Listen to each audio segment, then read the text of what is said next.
আসসালামু আলাইকুম। আজকে আমি আপনাদের জন্য নিয়ে এসেছি মজাদার কলমি শাকের ভাজা। চলুন তাহলে শুরু করা যাক। পরিমাণ মতো তেল গরম করে নিব।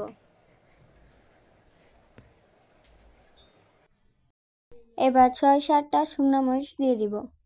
কলমি শাকে শুকনো মরিচ একটু বেশি দিলে কলমি শাকের ভাজাটা মজা হয়। এবার শুকনো মরিচগুলো ভাজা হয়ে গেলে ৬-৭টা মতো রসুন দিব, গোটা রসুন। এবার কলমি শাকগুলো দিয়ে দিব।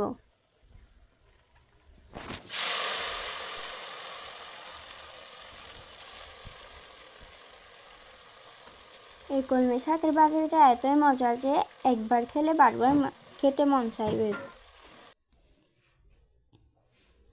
এবার নেড়ে চেড়ে দিব।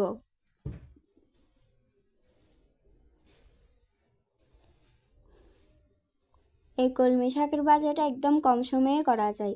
স্বাদ মতো লবণ দিয়েছে, আপনারা আপনাদের স্বাদ মতো লবণ দিয়ে দিবেন।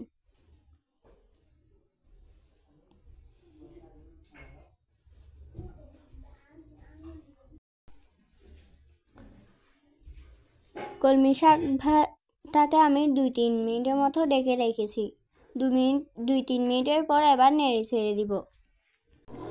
নাড়াচাড়া না করলে নিচে পুড়ে যেতে পারে। আমি কিছুক্ষণ পর নেড়ে ছেড়ে দিয়েছি। শাক থেকে পানি বের হয়েছিল, এখন একটু পানি নাই।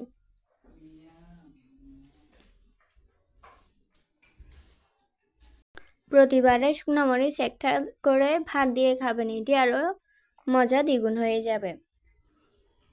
হয়ে গেল আমার কলমি শাকের ভাজা। ভিডিওটি ভালো লাগলে লাইক দিন, শেয়ার করুন এবং সাবস্ক্রাইব করে পাশে থাকুন। ধন্যবাদ সবাইকে। আসসালামু আলাইকুম।